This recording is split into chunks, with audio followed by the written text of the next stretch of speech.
எழில் லிங்குசாமியுடன் cinema பயின்றவர், எழுத்தார்வம் கொண்ட இயக்குனர். இன்று இயக்குனராக அறிமுகமாகிறார். எமக்கு தொழில் ரொமான்ஸ் படம் மூலம். கனவு மெய்ப்பட, கனவு தொழிற்சாலை இவர் படம் இடம் பிடிக்க வாழ்த்துக்களோடு அழைக்கிறோம் இயக்குனர் பாலாஜி கேசவன் அவர்களே. அனைவருக்கும் வணக்கம். எமக்கு தொழில் ரொமான்ஸ் இது வந்து ஒரு ஜாலியான படம் தான். ரொம்ப பெரிய ட்விஸ்டான பெரிய புதுமையோ அப்படி கிடையாது. ரொம்ப இன்ட்ரெஸ்டிங்கான ஒரு படம் பண்ணணும். அது நம்ம யோசிக்கும் போதும் எழுதும் போதும் எடுக்கும் போதும் அந்த நோக்கத்தில் எடுக்கப்பட்டது தான் அந்த படம். என்டர்டெயின் பண்ணணும் அப்படின்றது அது இப்போ படமா பார்க்கும்போதும் அது இருக்கு. பட் படத்தை சுற்றி நடந்த விஷயங்கள் பயங்கரமான திருப்பங்களும் திகிலூட்டும் சம்பவமா இருந்தது. பட் இது முடிஞ்சு இப்போ இது வந்திருக்கிறது ரொம்ப மகிழ்ச்சியா இருக்கு. அது இல்லாம நிறைய பேத்துக்கு நான் நன்றி சொல்லணும். இந்த படத்துல வந்து என்னோட தயாரிப்பாளர் சுதாகரன்ல ஆரம்பிச்சு இந்த படத்துல ஒர்க் பண்ண நடிகைகள், டெக்னீஷியன்ஸ், அது ஒரு பெரிய பட்டியல். அது சொல்றதுக்கு நிறைய இருக்கு. பட் நிறைய பேசியிருக்காங்க, இன்னும் பேசணுங்கிறதுனால நான் ரொம்ப சுருக்கமா சொல்றேன். நிவாஸ்க்கு ரொம்ப தேங்க்ஸ். நிவாஸ் சொன்ன மாதிரி தான். நானும் நிவாஸ் கூட அவ்வளவு சண்டை போட்டிருக்கேன். அவர் ஒரு தம்பி. அது வந்து என்னன்னா அது சேட்டை பண்ற தம்பி. அது சில பேர் நல்லா புத்திசாலியா இருப்பாங்க, படிக்க மாட்டாங்க, உட்காந்து படிக்க மாட்டாங்கல்ல, அந்த மாதிரி அவர் கூட ஒர்க் பண்ணும்போது கொஞ்சம் அந்த மாதிரி விஷயங்கள் அந்த மாதிரி நடந்தது. ரொம்ப நல்லா வந்திருக்கு. சினிமாட்டோகிராஃபர் கணேஷ் சந்திரா அவரும் அப்படித்தான். எனக்கு எப்பவுமே இந்த ஸ்பாட்ல ஒர்க் பண்ணும்போது நம்ம என்ன பிரச்சனைகளோட ஒர்க் பண்ணாலுமே அது வந்து நான் ரொம்ப ஒரு அன்பான ஒரு காதல் மிகுந்த இடமா பார்ப்பேன். ஏன்னா நம்ம ஒரு விஷயம் யோசிச்சுட்டு போறோம், நம்ம எங்கேயோ ஒரு உட்காந்து யோசிச்சிருப்போம், ரொம்ப ஈஸியா யோசிச்சிருப்போம். அதை எடுக்கிறதுக்கு அந்த ஒரு 30-40 பேர் அந்த ஒரு புள்ளியில கவனம் வச்சு, அது போக்கஸ் புல்ல இருந்து ட்ராலி தள்ளுறவங்கல இருந்து அந்த மூச்சு பிடிச்சி அந்த 30-40 பேர் அந்த ஒரு புள்ளியில வேலை பார்க்கறாங்கல்ல, அந்த இடத்த பார்க்கும் போதே நமக்கு ரொம்ப சந்தோஷமா இருக்கும். நம்ம ஒரு விஷயம் யோசிச்சோம், அது அவ்வளவு பேர் வேலை பார்க்கறது என்னன்னா அவங்களுக்கு காசு தர்றாங்க, இல்ல அவங்களை இம்ப்ரெஸ் பண்ணணும், அதெல்லாம் கிடையாது. முழுக்க அந்த சினிமா மேல இருக்கிற அவங்களோட பேஷன் இருக்குல்ல, அது பார்க்கும்போது நமக்கு அவ்வளவு சந்தோஷமா இருக்கும். என்ன பிரச்சனை இருந்தாலும் நம்ம அதை எடுத்துடலாம். அப்படி கேமராமேன் எல்லாம் வந்து பார்த்தா ஒரு ஷாட் எடுத்துட்டு நம்ம பரபரப்பா போயிட்டு இருக்கோம். ப்ளீஸ் ஒரே ஷாட் அப்படி லென்ஸ் மாத்தி அப்படி எடுத்துடுறேன் பாரு. ஏன் கெஞ்சுற, நீ நம்ம படத்துக்கு தானே எடுக்குது, ஆனா பட் நம்ம சீக்கிரம் போகணும் அப்படின்ற மாதிரி போயிடுவோம். அதே மாதிரி பார்த்தா எல்லாருமே மெயின் டெக்னீஷியன் இல்ல, டீம்ல ஒர்க் பண்ற எல்லாருமே அந்த ஒரு ஸ்கிரீன்ல எல்லாம் வந்து அந்த ப்ளோயர் வச்சு ஒருத்தர் வந்து அடிச்சிட்டு இருக்காரு அந்த காத்துல ஸ்கிரீன் எட்ஜ் ஃப்ரேம் எட்ஜில் ஆடணும்ட்டு. அது எனக்கு டிஸ்டர்ப் ஆகுதுன்னு போய் இந்த ஸ்கிரீன் வேலைக்கு பார்த்தா அந்த அசிஸ்டன்ட் கேமராமேன் வந்து ஒரு பூனை மாதிரி சுருண்டு படுத்து அடிச்சிட்டு இருக்காரு. அப்படி பார்த்தோன்னே அப்படி பார்த்தாப்ல டிஸ்டர்பன்ஸா இருக்குன்னே சரி அப்படின்னாப்ல. அவரு வந்து என்னன்னா அவரு வீட்டுல சாப்பிட்டுட்டு தட்டை கழுவாருன்னு தெரியாது. ஆனா இந்த வேலையை அவர் பண்றாருன்னா அவர் கேமராமேன் இம்ப்ரெஸ் பண்ணணும் இல்ல என்ன அப்படி கிடையாது. அவருக்கு சினிமா மேல இருக்கிற ஆர்வம். அப்படி அந்த தொழில வேலை பார்க்கறவங்க மொத்தமா வேலை பார்க்கும்போது ஒண்ணு இருக்கும்ல, அதெல்லாம் இந்த படம் ஒர்க் பண்ணும்போது மொத்த டீம் கூட நான் ஃபீல் பண்ணேன். அவங்க எல்லாருக்குமே என்னோட நன்றிகளை சொல்லிக்கிறேன். Alan editor, Alan Jai art director, எல்லா பேருமே என்னோட அசிஸ்டன்ட் டைரக்டர்ஸ் எல்லாருக்குமே நான் நன்றி சொல்லிக்கிறேன்.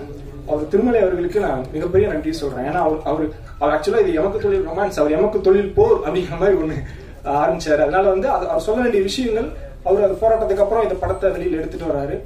உங்க பாக்குற எல்லாருக்குமே இந்த படம் வந்து ஒரு நல்ல ஒரு ஜாலியான ஒரு மூட்ல இருக்கும்னு நம்புறேன். அப்புறம் திரைத்துறையில இருக்க பெரிய ஆட்கள் அவங்க இந்த மேடையில் இருக்கிறது என்னோட படத்துக்கு வந்திருக்கிறதுன்றது வந்து எனக்கு வந்து ரொம்ப சந்தோஷமா இருக்கு. இப்போ செல்வமணி சாரா இருக்கட்டும், சிவா சாரா இருக்கட்டும், அப்புறம் அந்த அலெக்சாண்டர் அவர் ப்ரொடியூசர்லாம் வந்து அவரை நான் பார்த்தது கூட கிடையாது. ஒரு படத்தை பார்த்துட்டு ஜெனுவனா அந்த படத்தை பார்த்து என்ஜாய் பண்ணேன்னு சொல்லும்போது நமக்கு சந்தோஷமா இருக்கு. எனக்கு வந்து என்னன்னா நான் இப்பவும் ஒரு சாதாரண ரசிகன் தான். நான் இந்த படமும் ஒரு சாதாரண படம் தான். பட் என்னன்னா நமக்கு நானே இப்போ ட்ரெய்லர் டீசர் பார்க்கும்போது ஏதோ ஒரு படம் பார்க்குறோம் சந்தோஷத்துல தான் உட்கார்ந்து இருந்தது. என்னோட படம் கூட இல்லை, நமக்கு எப்பவுமே அந்த ஒரு படம் பார்க்குறோன்ற ஒரு மகிழ்ச்சி இருக்கும்ல, அது வந்து அது எனக்கு அந்த மாதிரி தான் அதை எடுத்துருக்கிறோம். எல்லாரும் அப்படி சொல்றது, இவங்க எல்லாம் வந்திருக்கிறது, என்ன வாழ்த்துனது ரொம்ப ஜெனுவனா சொன்னது ரொம்ப சந்தோஷமா இருக்கு. முக்கியமா என்னோட நண்பர்கள் பாலாஜி நித்தன், தரணிதரன், செல்லா, குமார் ராஜா, அவங்களுக்குலாம் நான் என்னோட மிகப்பெரிய நன்றியை சொல்லிக்கிறேன். ஏன்னா என்னோட நண்பர்கள் தான் எனக்கு ஒரு வகையில் ஆசான்கள். உங்ககிட்ட தான் நான் கத்துக்கிறேன். நான் வந்து நிறைய படம் பார்த்து புக்கு படிச்சு அப்படிலாம் கிடையாது. நம்ம இப்ப பாலாஜி கூட நான் ஒரு படம் பார்க்கறேன்னா அந்த பாலாஜி படம் பார்க்கும்போதே அது அவரோட பார்வையில சில விஷயங்கள் சொல்லும்போது அது நமக்கு லேர்னிங்கா இருக்கும். குமார் ராஜாவும் அப்படித்தான். குமார் ராஜாலாம் வந்து அவர் கூட குமார் ராஜா, செல்லா, பாலாஜி 3 பேருக்குள்ள ஒற்றுமை என்னன்னா இவங்க கிட்ட பேசிட்டு போயிட்டேன்னா வீட்டுல நினைச்சு சிரிச்சிட்டு இருப்பேன். அப்படி ஒரு பயங்கரமான கமெண்ட் சொல்லுவாங்க. ரொம்ப ஹியூமர் சென்ஸ், சினிமா மேல இருக்க பேஷன் அவங்களோட இருக்கும்போது என்னன்னா நமக்கு பத்தலைன்ற ஒரு உணர்வு இருந்துகிட்டே இருக்கும். இன்னும் இந்த பிரேம்குமார் 96 டைரக்டர் அவர் தான் அந்த ப்ராஜெக்ட் அசம்பிள் பண்ணார். என்னன்னா இன்னொன்னு நம்ம எல்லா லைஃப்ல ஜென்ரலாவே நட்புங்கிறது ஒரு முக்கியமான பங்கா இருந்தா கூட சினிமா துறையில வந்து அதோட வந்து நீங்க கண்ணு முன்னாடி பார்க்கலாம். என்னன்னா இப்போ பிரேம் வந்து இதை கூப்பிட்டு போய் நீங்க படம் பண்ணுங்கன்னு ப்ரொடியூசர் ஜாயின் பண்றாரு. ஒருத்தர் சொல்றது இருக்குல்ல, நம்ம அசிஸ்டண்டா ஒர்க் பண்ணும்போதோ படம் பண்ணும்போதோ, இப்ப பக்ஸ் தான் பாலாஜி தரணிதரனுக்கு வந்து பக்ஸ் போய் ஒரு இடத்துல கதை சொல்றான். கதை கேட்டுட்டு அவங்க வந்து இல்லைங்க நாங்க பட்ஜெட்ல சின்னதா பண்ணலாம்னு பாலாஜி தரணிதரனை கூட்டு போய் இந்த படத்தை பண்ண சொல்லலாம். இப்படி நண்பர்களுக்குள்ள பண்ணிக்கிறது இருக்குல்ல, அது நம்மளை வழி நடத்துறதுன்னு சொல்லி என்னோட சினிமா துறையிலையும் சரி, என்னோட பர்சனல் லைஃப்லயும் என்னோட காலேஜ் ஃப்ரெண்ட்ஸ்க்கு மிகப்பெரிய பங்கு இருக்கு. ஸ்கூல் ஃப்ரெண்ட்ஸு பர்சனல் லைஃப்லயும் நான் இங்க நிற்கும் ரொம்ப சந்தோஷமா இருக்குது. அது ஒரு பெரிய பட்டியல். என்னோட அப்பா அம்மாக்கு என்னோட மிகப்பெரிய நன்றி. அப்பா இருந்தாருன்னா ரொம்ப சந்தோஷப்பட்டிருப்பாரு. அதே மாதிரி எனக்கு அப்பா அம்மா எல்லாருமே என்னோட அண்ணன் தான். அவரு ஒரு ஒளிப்பதிவாளர். நான் இங்க இருக்கிறேன் இல்ல நான் இப்படி ஒண்ணு இருக்கிறேன்னா அது முழுமையா ஒருத்தர் சொல்லணும்னா அது என்னோட அண்ணன் தான். ஏன்னா அவர் வந்து நான் இப்படி ஒரு தம்பி இருந்தான்னா அவங்க எல்லாம் வந்து சாதாரண நாட்களால ஹேண்டில் பண்ண முடியாது. அவர் பையனுக்கு கூட பண்ணுவாரா, என்னோட நந்தன் கூட பண்ணுவாரான்னு தெரியாது அந்த மாதிரி.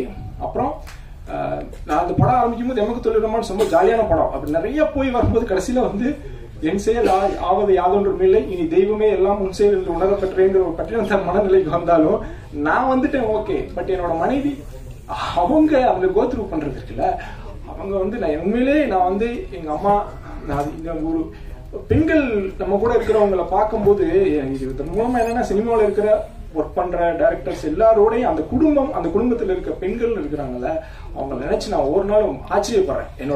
என்னோட மதர் இல்லா அவங்களும் அப்படித்தான். என்னோட ஃபாதர் இல்ல அவரும் டைரக்டர் தான். அவங்க எல்லாரையுமே பாக்குறேன்ல, அவங்க கோத்ரூ பண்றது அவங்களோட ஸ்ட்ரென்த் இருக்குல்ல. இப்போ நான் இந்த ஃபங்க்ஷன்ல கேர்லெஸ்ஸா இருக்கிறேன், என்னோட மனைவி அவங்க வந்து அதோட பதட்டம் இருக்குல்ல, சரியா நடக்கணும், சரியா வரணும், நீ பண்ணிட்டியா அது பண்ணிட்டே என்ன ஸ்கூல்ல கூட இப்படி பண்ணது இல்லைன்ற மாதிரி இருக்கும். அவங்க எல்லாத்துக்குமே நான் நன்றி சொல்லிக்கிறேன். எங்க அம்மா உடம்பு சரியில்லை, வர முடியல, அவங்க வீட்டுல இருப்பாங்க. அவங்க என்னமோ பெரிய ஆஸ்கார் ஃபங்க்ஷன் மாதிரி நினைச்சுக்கிறாங்க. அவங்க அப்படி பயங்கரமா நேற்று பேசினாங்க. அதெல்லாம் ஒண்ணும் இல்லாம நாளைக்கு ஒரு படம் வருது. இது என்னோட பர்சனல் கதை என்ன சொல்றேன்னு நினைக்காதீங்க. இது நான் சொல்ல வேண்டியது முதல் மேடைங்கிறதுனால இதெல்லாம் சொல்றேன். எல்லாருக்கும் மிக்க நன்றி. இந்த படம் வந்து உங்களுக்கு ஒரு ஃபேமிலி என்டர்டெய்னரா இருக்கும். கூடிய விரைவில் ஒரு ஆகஸ்ட் 9 அந்த மாதிரி எல்லாம் பிளான் பண்றோம். அது அவங்க முடிவு பண்ணி சொல்லுவாங்க. மற்றபடி என்ன நன்றி சொன்னாங்க. உண்மையிலே என் மனசுல அது மட்டும்தான் இருக்கு. முதல்ல நமக்கு நடக்கிற ஒரு படத்துல வந்து அது எதுன்னு சிக்கல் வரும்போது நம்ம கோபம் அவன் மேல இப்படி எல்லாம் இருக்கும். ஆனா உண்மையில இந்த இடத்துல நிற்கும் போது எனக்கு வந்து அது கிராட்டிடியூட் தான் இருக்கு. அது எல்லாருக்கு மேலே இருக்கு. இந்த சினிமாவில் வந்து இவ்வளவு நாள் ஒர்க் பண்ணது சொல்ல மாட்டேன். எழில் சார் வந்து நான் இன்னைக்கு சர்ப்ரைஸ். எழில் சார் வந்து பார்த்தோன்னே நான் அசிஸ்டண்டா சேரணும்னு ட்ரை பண்ணும்போது எங்க அண்ணன் என்கிட்ட சொன்னாரு, டேய் நீ வந்து அசிஸ்டண்டா போய் சேர்றது அது வந்து தொழில் கத்துக்கிறது, படம் எடுக்கிறது அதெல்லாம் உன்னோட பர்சனல் இது. பட் நீ ஒரு டைரக்டர்கிட்ட போய் ஒர்க் பண்ணும்போது அவங்களோட கேரக்டர் அவங்களோட அப்ரோச் அது ஒன்னு அறியாம இன்ஃபுளுன்ஸ் பண்ணும். அப்ப நீ சரியான ஆளை தேர்ந்தெடுத்து போகணும்னு அவர் என்கிட்ட சொன்ன முதல் டைரக்டர் வந்து எழில் சார். ஏன்னா அப்ப அவர் கூட ஒர்க் பண்ணியிருந்தாரு. அப்புறமா எழில் சார் கூட ஒர்க் பண்ணேன். எழில் சார் கூட நீங்க வந்து ஒரு பாலிடிக்ஸ் இருக்காது. செல்லா கூட ஒர்க் பண்ணாரு. செல்லா எனக்கு அப்புறம் ஒர்க் பண்ணாரு. எழில் சார் ஒர்க் பண்ணும்போது உங்களுக்கு அவ்வளவு பிளசண்டா இருக்கும். எழில் சார் கூட அதுதான். அப்புறம் லிங்கம் சாரோட ஒர்க் பண்ணேன். அவருக்கும் நான் மிகப்பெரிய நன்றி சொல்லிக்கிறேன். ஏன்னா அவர் கொடுத்த ஃப்ரீடம், அவரோட அந்த இடத்துல நான் நிறைய கத்துக்கிட்டேன். அது எல்லாமே நண்பர்கிட்டே நிறைய கத்துக்கிட்டு இருக்கேன். நான் கத்துக்கிட்டே இருக்கேன். படம்ன்றது அந்த முதல் எழுதுற கவிதை மாதிரி, அன்பே ஆரோக்கியங்கிற மாதிரி. இனி அடுத்தடுத்து நான் சிறப்பா பண்ணணும்னு நினைக்கிறேன். வந்திருக்கிற பத்திரிகை ஊடக நண்பர்கள் அனைவருக்கும் என்னோட மிகப்பெரிய நன்றியை சொல்லிக்கிறேன். இந்த படம் உங்களுக்கு எல்லாருக்கும் பிடிக்கும். நான் வந்து சில பேரை சொல்லாம விட்டுட்டேன். நான் நன்றி சொல்ல முக்கியமான நான் ராஜன் ஐயா அவர்களுக்கு நன்றி, வாழ்த்துக்கள் நன்றி. அப்புறம் வந்து முக்கியமா நான் வந்து இந்த படத்தில் நடிச்ச நடிகர்களை பத்தி நான் சொல்லாம விட்டுட்டேன். ஒரு பதட்டத்துல பேசினதுனால பழம்பெருமாள் சார்லாம் வந்து என்னன்னா அவர் ஒரு டைரக்டர், அதுக்கப்புறம் ஆக்டர் ஆனதுனால அவர் ஒரு டைரக்டரை அப்ரோச் பண்ற விதமே இல்லை, அவ்வளோ ஸ்வீட்டா இருக்கும். அவர் கூட ஒர்க் பண்ணது படவா கோபி, விஜய் வரதராஜ். முக்கியமா வந்து என்னோட ஹீரோயின் அசோக் செல்வன், அவந்திகா மிஸ்ரா. அசோக் செல்வன் வந்து இப்போ அவங்களுக்கு சில இஷ்யூ இருக்கு, ப்ரொமோஷனுக்கு வந்திருக்கிறது, அது பேச வேண்டிய விஷயம் தான். ஆனா அவர் வந்து ஒரு ஆக்டரா ஒரு டைரக்டர்கிட்ட அவர் ஒர்க் பண்ண விதமும் எனக்கும் அவருக்கும் இருந்த உறவும் இருக்குல்ல, அது ரொம்ப ஒரு இனிமையான ஒரு அனுபவமா இருந்தது. அவர் ஒரு தம்பி மாதிரி தான் அவரு. இது வந்து நான் அவர் படம் பண்ணணும் அந்த மாதிரி தான் இல்லை, அவருக்கே தெரியும். ரொம்ப வந்து அந்த கேரக்டரை புரிஞ்சுக்கிட்ட விதமும் அதை நடிச்ச விதமும் அது டைரக்டர் ஹீரோவா வந்து அவ்வளோ இது ஒரு இனிமையான ஒரு அனுபவமா இருந்தது. அது ஹீரோயின் அவங்களுக்கும் நான் நன்றி சொல்லிக்கிறேன். அப்புறம் வந்து ஊர்வசி அம்மா ஒரு கேரக்டர் பண்ணாங்க, அம்மா கேரக்டர் பண்ணியிருக்கிறாங்க. ஒரு நம்ம அந்த எக்ஸ்பீரியன்ஸான அவங்க அந்த ஆர்டிஸ்ட் கூட நம்ம ஒர்க் பண்ணும்போது இருக்கு நம்ம லேர்ன் பண்ணிக்கிறதும் அந்த எக்ஸ்பீரியன்ஸ் அந்த ஹியூமர் சென்ஸ் வந்து நம்ம அவ்வளோ எனர்ஜைஸ் பண்ணோம். பாலாஜி கூட ஒர்க் பண்ணும்போது இப்படிதான். பாலாஜி தான் கூட ஒரு சீன் ஒர்க் பண்ணேன். அவர் அவ்வளோ இன்ட்ரெஸ்டிங்கா அந்த சீன் ரொம்ப இன்ட்ரெஸ்டிங்கா வந்திருக்கு. அதனால என்னோட படத்தில் நடிச்ச அனைத்து நடிகைகள் அவங்க எல்லாருக்குமே என்னோட நன்றியை சொல்லிக்கிறேன். அப்புறம் முக்கியமா இன்னொருத்தருக்கு நான் சொல்ல நினைச்சேன். என்னன்னா இந்த படத்துல வந்து நிறைய பிரச்சனைகள் சிக்கல்கள் இருக்கும்போது முக்கியமா சினிமா துறையில பெரிய கவனம் இல்லாத ஒருத்தவங்க யாருன்னு கேட்டீங்கன்னா அந்த மேனேஜர்ஸ். இந்த படத்துல வந்து கணேசன் ஒரு மேனேஜர் ஒர்க் பண்ணாரு. அவரை பார்க்கும்போது ஏதோ சினிமாவுக்கே நேர்ந்து விட்ட மாதிரி இருப்பாரு. அவர் அவ்வளோ வேலை பார்ப்பாரு. கணேசன் சார் இருக்காரா? கணேசன் சார், அவரோட டீம், சுகந்தன், கமலகுமார், இவங்க எல்லாருமே வந்து என்னன்னா இப்போ டைரக்டருக்கு சில தேவைகள் இருக்கும், ப்ரொடியூசருக்கு சில தேவைகள் இருக்கும். அது ரெண்டையும் அவர் பேலன்ஸ் பண்ணி எடுத்துட்டு போற விதமும் அவர்கிட்ட ஒரு விஷயத்த சொல்லிட்டா அவர் அதை பண்ணிடுவாருங்கிற ஒரு நம்பிக்கை. இன்னொன்னு ஒரு படம் நம்ம அசிஸ்டன்டா டைரக்டரா இருக்கும்போது நம்ம நிறைய மேனேஜர்ஸ் கூட சண்டை கூட போடுவோம். ஏன்னா அவங்களோட வேலையோட முக்கியத்துவம் நமக்கு அவ்வளவு தெரியல. டைரக்டர் ஆகும்போது தான் தெரியுது. அவங்க தான் ஒரு முதுகெலும்பு மாதிரி அதை எல்லாத்தையுமே நிகழ்த்துறாங்க. கணேசன் சாரா இவர் வந்து ஏன் இப்படி வேலை பார்க்கறாரு எனக்கே தோணும். ஏன் இப்படி வேலை அவர் கடைசி சில நாட்கள்ல வந்து ஷூட்டிங்கே அவரால் தான் நடக்கும். போய் வாக்கு கொடுத்துட்டு அதுக்கப்புறம் அதுக்கு அவர் வாங்கி கட்டிக்கிட்டு இப்படி அப்படி ஒண்ணு போகும் இல்லை. அதே மாதிரி நம்ம ஒரு விஷயத்த சொன்னோம்னா அதை போய் அவர் போய் ப்ரொடியூசர்கிட்ட கன்வே பண்ற விதமும், ப்ரொடியூசர் சில விஷயங்கள் கோவமா சொன்னா அதை எங்கிட்ட அவர் கன்வே பண்ற விதமும் எதுவுமே பிரச்சனை இல்லாத மாதிரியே இருக்கும். அவருக்கு அதுல என்ன இது நான் முதல் புரிஞ்சுக்கல. அந்த வேலையோட அந்த ஜாப் நேச்சர் எனக்கு புரியல. அது இல்லாம நம்ம அசிஸ்டன்ட் டைரக்டர் இருக்கும்போது நான் சண்டை எல்லாம் போட்டிருக்கேன். இந்த சசின்னு ஒருத்தர் மேனேஜர் என் படத்துல ஆரம்பத்தில் உட்காந்து அவரு சம்பத் சார் ஒருத்தர் அவர் கூட நம்ம என்ன சொன்னா வராதா அப்படி இப்படி நான் கேட்கிற கேள்வியை 10 பேர் போய் கேட்பாங்க. அவங்க 10 பேருக்கு பதில் சொல்லணும். அந்த மாதிரி அவங்களுக்கு என்னன்னா அதுக்கான ரெகக்னிஷனும் இருக்கான்றது எனக்கு தெரியல. மற்றது எல்லாமே நம்ம கவனம் வந்துடும். தயாரிப்பாளர், ஹீரோ, அது இதுன்னு விருதுகளோ மற்ற விஷயங்கள் எல்லாமே அவங்க தான் எல்லாத்தையும் கோஆர்டினேட் பண்றாங்க. அந்த படத்தை கோஆர்டினேட் பண்றாங்க. ஒரு இடத்துல இருந்து இன்னொரு நம்ம ஒரு டைரக்டர் கூட்டு ப்ரொடக்ஷன்ல விடுறதும், ப்ரொடியூசர்கிட்ட சொல்றதும், இந்த படம் வரணும் நல்லா வரணும்ன்ற அந்த வேலையில பாக்குற அவங்க எல்லாருக்குமே என்னோட மிகப்பெரிய நன்றியை சொல்லிக்கிறேன். முக்கியமா கணேசன் சாருக்கு மிகப்பெரிய நன்றியை சொல்லிக்கிறேன். நான் படத்துல ஒர்க் பண்ண நிறைய டெக்னீஷியன் இந்த ராஜசேகர் இருக்காரு, தரணி சார் இருக்காரு. தரணி சார்னா அவ்வளவு எக்ஸ்பீரியன்ஸ்டான ஒரு சவுண்ட் இன்ஜினியர். அவரெல்லாம் வந்து படம் பார்த்துட்டு எனக்கு போன் பண்ணி அதுல இருக்க நுணுக்கங்கள் நீங்க அடுத்து பண்ணும்போது என்ன பண்ணணும் அப்படின்னு ஒரு கிளாஸ் எடுக்கிறாரு. மாஸ்டர் கிளாஸ் மாதிரி இருந்தது. அந்த மாதிரி நிறைய பேர் இருக்காங்க. காஸ்டியூம் டிசைனர் பிரவீன், நான் நிறைய பேர் விட்டுட்டேன்னு நினைக்கிறேன்.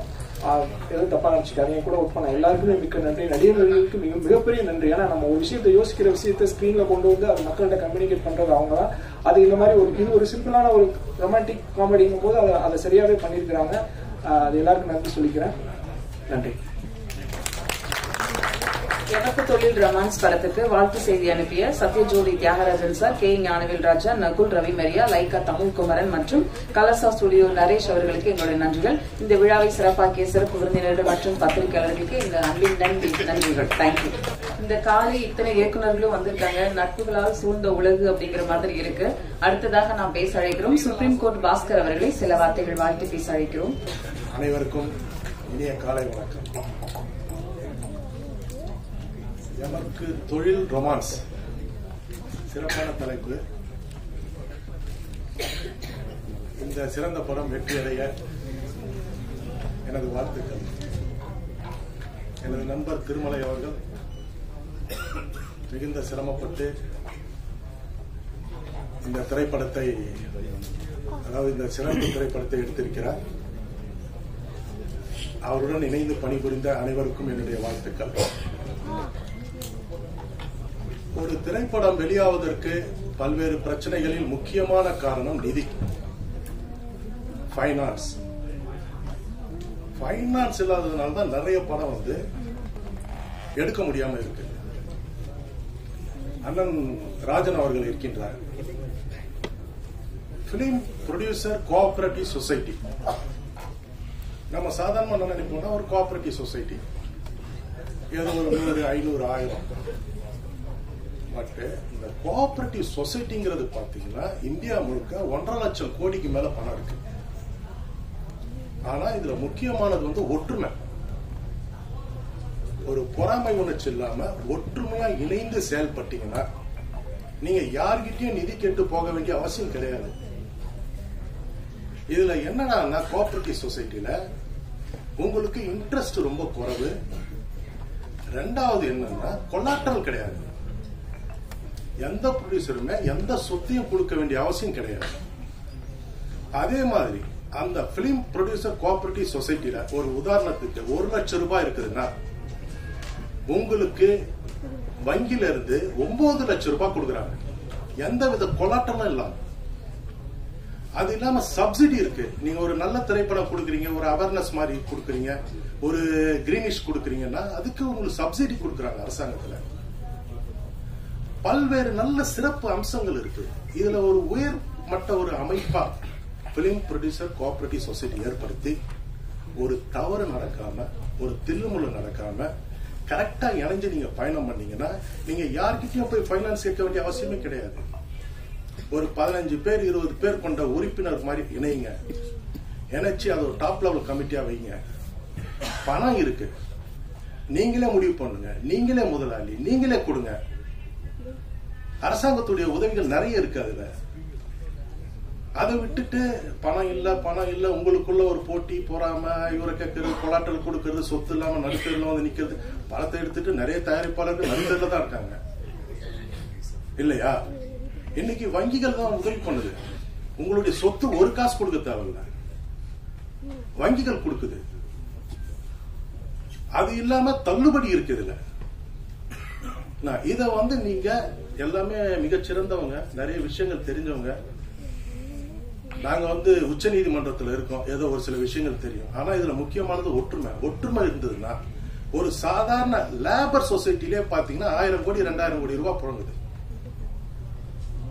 இந்த மாதிரி ஒரு அமைப்பு நிறுவுங்க. அனைத்து திறமையானவங்க, உயர்வானவங்க இங்க இருக்கீங்க. இதை கொஞ்சம் கவனத்துல எடுத்துக்கிட்டு சிறப்பா இதை அமைச்சு செயல்பட்டீங்கன்னா வெற்றி உறுதி மட்டும் கிடையாது. எதிர்காலத்துல ஒரு 10 ஆண்டுகள் 20 ஆண்டு காலம் கழிச்சு பாத்தீங்கன்னா இந்த சொசைட்டிலேயே 100கணக்கான கோடிகள் இருக்கும். அத உங்களுக்குள்ளவே ஒரு டன்ல ஒரு சூழ்நிதி மாதிரி போட்டு நீங்க பண்ணலாம். இதுக்கு ஒரு டாப் எக்ஸ்பர்ட் கமிட்டியை வச்சுக்கோங்க. ஒரு படத்தை பாருங்க, அதுக்கு எவ்வளவு ஃபண்ட் நீங்களே கொடுங்க, நீங்களே எடுத்துக்கங்க. இது என்னுடைய ஒரு தாழ்மையான விண்ணப்பம். இதை வந்து கன்சிடர் பண்ணுங்க. Thank you so much.